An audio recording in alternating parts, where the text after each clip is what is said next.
Congratulations to the winner in our sport and wellbeing category, Natalie, who does amazing work inspiring and empowering vulnerable young women.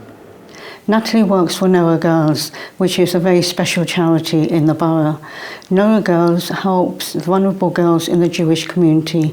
Their speciality is that they take into account the cultural background and the faith of each one of these girls, and they address all their help in line with that.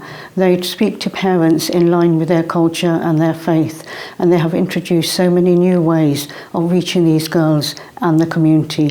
They work together with the community and the girls and have amazing results. I work currently for Noah Girls, and I've been there for around about 9 years. So we are a charity and organisation based in northwest London, and the aim really is that no girl should ever struggle alone. So that's kind of where our heart is, and then how we achieve that is we offer practical, therapeutic, and emotional support in any way that we can.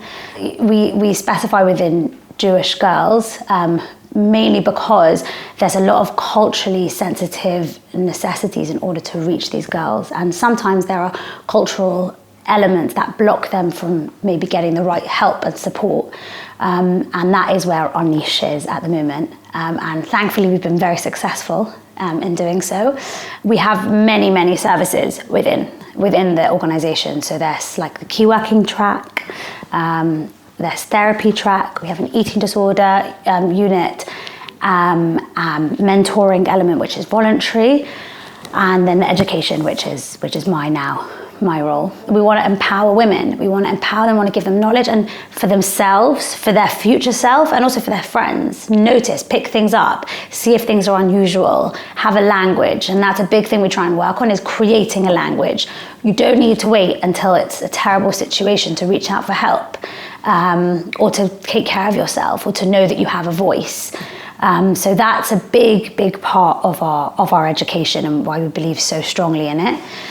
We have access to these amazing girls with incredible opinions and voices and experiences, and we want to give them a voice, and thankfully we're in a position to do so. You're normal to have struggles, even if they feel abnormal, and there's help and there's ways to get out. There's support in everything, and even if there's a long road ahead, someone can hold your hand and give you the best possible support in that. So I've also been very lucky to live very near some beautiful old age homes, such as Sage, and I think since maybe I was about 12, I've gone there every single week on Shabbat afternoon. And again, it's one of those things where actually, although you are able to, just with a smile and a very basic compliment, you can brighten up someone's whole day just by giving them some care, attention, or self-esteem. It's one of those things where you end up actually receiving so much more when you give. And I think this kind of feeds into a life lesson for me, that you can have anything and everything in the world, but firstly, if you're not feeling good within yourself, you have nothing. And that's why I think well-being is so vital.